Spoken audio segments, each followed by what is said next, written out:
আটাইতকৈ ডাঙৰ খবৰ মহাবিপদত বিজেপি ওয়াকফ বিলৰ বিৰুদ্ধে হিন্দু মহিলা সাংসদ হাজিৰ আদালতত ওয়াকফ বিলৰ বিৰুদ্ধে আদালতত এগৰাকী হিন্দু মহিলা সাংসদ ভিডিঅ'টোত হাজাৰ হাজাৰ শ্বেয়াৰ কৰি সকলোকে দেখাৰ সুযোগ কৰি দিয়ক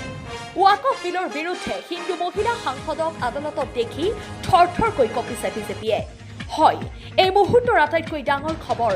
মুছলমানৰ পক্ষত আদালতৰ হাজিৰ হ'ল হিন্দু মহিলা সাংসদ মহুৱা মৈত্ৰ সাংসদগৰাকীৰ সম্পূৰ্ণ মন্তব্য শুনিলে আপুনিও অবাক হৈ পৰিব টিএমচিৰ দুবাৰৰ সাংসদ মহুৱা মৈত্ৰৰ মন্তব্যত কঁপি উঠিল দিল্লী প্ৰথমতে সাংসদ মহুৱা মৈত্ৰৰ মন্তব্য শুনাই ল'ব বিচাৰিছো যিমান সম্ভৱ সকলোৱে শ্বেয়াৰ কৰক এই ভিডিঅ'টো তিনটে জিনিস বুঝতে হবে ওয়াকফ বিল নিয়ে যে এটা আর্টিকেল 14 এবং 19 এটা আমরা সবাই ইকুয়াল আমরা সবাই এক আমরা বিচার ব্যবস্থার এবং আইনের চোখে হিন্দু মুসলমান শিখ জৈন সবাই এক ওয়াকফ আইনটা কিন্তু সেটার বিরুদ্ধে যাচ্ছে আর্টিকেল 25 to 29 যেটা আছে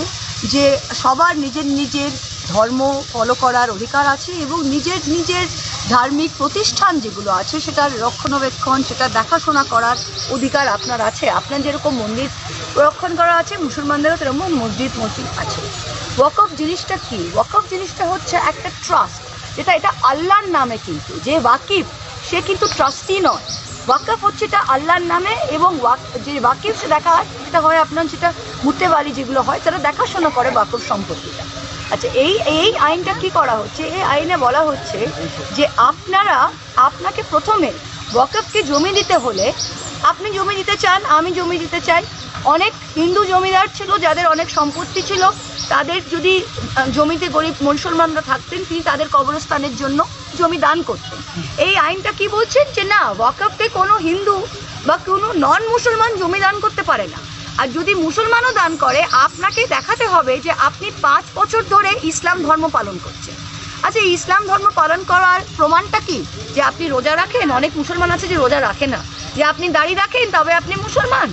আপনার মুসলমানত্বের প্রমাণ কি আমি হিন্দু ব্রাহ্মণ আমার লালন ফকির বলেছিলেন না যে বামন চিনি পইতে দেখে বামনি চেমন চিনব কিভাবে তো এটা কি এটা আমি একজন হিন্দু হয়ে যদি কালকে আমি ওয়াকফ সম্পত্তি দান করতে চাই সেটা আমার পার্সোনাল ব্যাপার আমার রাইট টু প্রপার্টি তো এইটা নাম্বার 1 নাম্বার 2 আপনি বলছেন সেন্ট্রাল ওয়াকফ কাউন্সিল যেটা আছে 22 জন মেম্বার তাতে লিখে দিচ্ছেন যে 10 সরকার বলে দিচ্ছে 10 জন মুসলমান থাকবে 12 জন নন মুসলমান থাকবে তার মানে কি 12-10 সংখ্যাগরিষ্ঠতা বিনা মুসলমানের জন্য কালকে যদি বিজেপি সরকার বলে যে 5 বছরের জন্য আমি এই ওয়াকফ সম্পত্তি নিচ্ছি তাহলে কিন্তু সেন্ট্রাল ওয়াকফ কাউন্সিলে মুসলমানের হয়ে কথা বলার কেউ থাকবে না কারণ সংখ্যাগরিষ্ঠতা নন মুসলিমদের কাছে কাশী বিশ্বনাথ টেম্পল আপনি করতে পারবেন কাশী বিশ্বনাথ টেম্পলে আপনি লেখা আছে ডিএম যদি মুসলমান থাকে তবুও অন্যজনকে দিয়ে করাতে হবে যেটা অন্যদের জন্য করছে মুসলমানদের জন্য তারা কি দোষ করলো তাদের জন্য এটা কেন করছে